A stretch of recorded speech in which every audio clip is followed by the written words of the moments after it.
இன்னைக்கு நம்ம என்ன பார்க்க போறோம் சொல்லி பார்த்தோம்னா, ஒரு நேயரினுடைய கேள்விக்கான விடையைத்தான் பார்க்க போகிறோம். அவர் என்ன கேட்டிருக்கார் அப்படின்னு சொல்லி பார்த்தோம்னா, வயது மூப்பின் காரணமாகவோ அல்லது உடல்நிலை சரியில்லாத நேரத்தில் எப்படி குலதெய்வத்தினை தரிசிக்க முடியும்? அப்படி குலதெய்வ கோவிலுக்கு செல்ல இயலாவிட்டால் என்ன மாதிரியான பிராயச்சித்தத்தை செய்ய வேண்டும் என்பதுதான் அவருடைய கேள்வியாக அமைந்திருக்கிறது. அதாவது குலதெய்வம் கோயிலுக்கு போக முடியல அப்படிங்கிறது இல்லை. அவர் எப்படி சொல்றான்னு பார்த்தோம்னா, டியூ டு ஏஜ், அதாவது ஒரு 85 வயசு ஆயிடுச்சு, 90 வயசு ஆயிடுத்து, அவளால் தனியாக எங்கேயும் வெளியிலேயே போக முடியல. இது போக உடம்பு சரியில்லாதவர்கள் இருப்பா இல்லையா, எழுந்திரிச்சு நடக்கக்கூடாது, இல்லை தனிச்சு நீங்கள் எங்கேயும் போகக்கூடாது, ஹை ப்ரெஷர் இந்த மாதிரிலாம் கூட இருக்கும். இவாள்லாம் குலதெய்வம் கோயிலுக்கு போக முடியலன்னா என்ன மாதிரியான பிராயச்சித்தத்தை செய்ய வேண்டும் அப்படிங்கிறது அவர்களுடைய கேள்வியாக இருக்கிறது.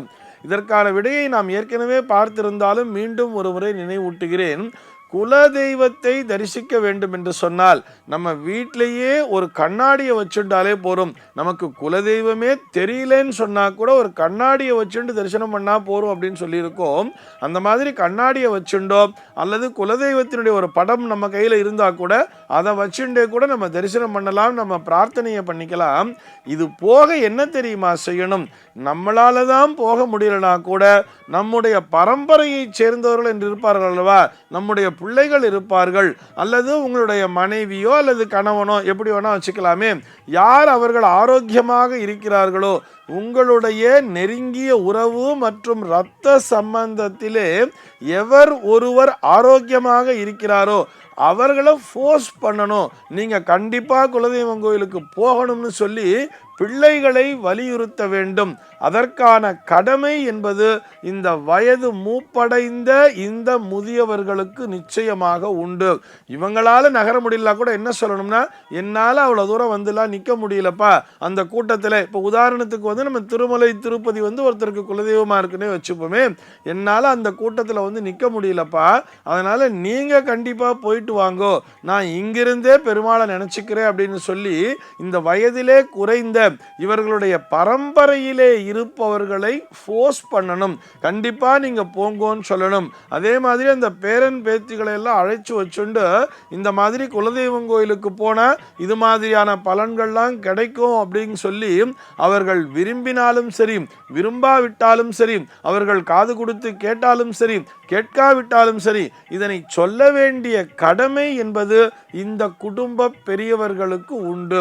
நோய்வாய்ப்பட்டிருக்கின்ற பட்சத்தில் என்ன பண்ணலாம் அப்படின்னு சொன்னால், மனசுக்குள்ளேயே தியானம் பண்ண வேண்டியது. இது ஏதோ ஒரு பாவச் செயல்லாம் கிடையாது. இதற்காக பிராயச்சித்தம்னு தனியாக தேட வேண்டிய அவசியமே இல்லை. தெய்வம் என்பது நாம் நினைத்த உடனேயே நமக்கு அருகிலே வந்து நிற்கும், அதுதான் தெய்வம். ஆனால் எப்படி இருக்க வேண்டும் அந்த பிரார்த்தனை? உள்ளம் உருகி பிரார்த்தனையை செய்ய வேண்டும்.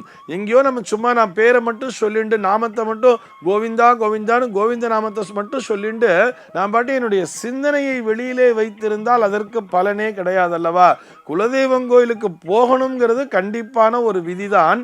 அதே நேரத்திலே இயலாத பட்சத்திலே என்ன பண்ணணும் அப்படின்னு சொன்னா, நம்மால் முடிந்த அளவிற்கு மற்றவர்களை ஃபோர்ஸ் பண்ணணும்.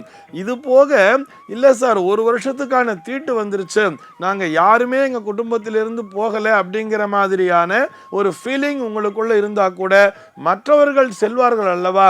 அதே குலதெய்வத்தினை உடைய வேற யார் யாரெல்லாம் இருக்கான்னு பார்த்துக்க வேண்டியது. அவர்கள் போகும் பொழுது நம்மால் இயன்ற அந்த பொருள் உதவியை செய்து இதை கொண்டு போய் எங்கள் சார்பாக நீங்கள் அந்த கோவிலில் சேர்த்துடுங்கன்னு சொல்லி கொடுத்து அனுப்பலாம்.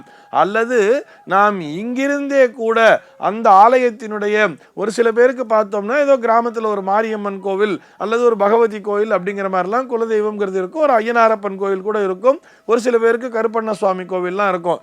இந்த மாதிரி இருக்கிறவால என்ன பண்ணலாம்னா, இங்கிருந்தே அந்த ஆலயத்தினுடைய நிர்வாகிகளை தொடர்பு கொண்டு, நாங்கள் இந்த வருஷம் வரணும், இந்த வருஷம் உடம்பு முடியல, அப்பாவுக்கு உடம்பு முடியல, அப்பாவை விட்டுட்டு வர முடியாது போல இருக்கு, அதனால எங்களால் வர இயலவில்லைன்னு சொல்லிட்டு எங்க சார்பா நீங்களே அபிஷேகத்தை பண்ணிடுங்கோ, ஒரு அபிஷேக ஆராதனைகளை செய்யுங்கள், எங்களுடைய பெயரை சொல்லி அர்ச்சனைகளை செய்து விடுங்கள் அப்படின்னு சொல்லி இங்கிருந்தே நாம் பணத்தை அனுப்பிட வேண்டியது. பணத்தை அனுப்பிவிட்டு அங்கிருந்து ஒரு விபூதி குங்குமம் பிரசாதம் அனுப்புறான்னு சொன்னா அதை வாங்கி ஸ்வீகரணம் பண்ணிட்டாலே போரும். தெய்வம் நம்மிடம் எதிர்பார்ப்பதெல்லாம் ஸ்ரத்தையுடன் கூடிய பக்தியை மட்டுமே நாம் தினசரி தெய்வத்தை நினைத்து கொண்டிருந்தாலே போதுமானது. நம்முடைய அந்த குல தெய்வத்தை எந்த காலத்திலும் எந்த சூழலிலும் நாம் மறந்துவிடக் கூடாது என்பதுதான் பெரியோர்கள் நமக்கு அறிவுறுத்துகின்ற உண்மை. சர்வே ஜனாஹ சுகினோ பவந்து.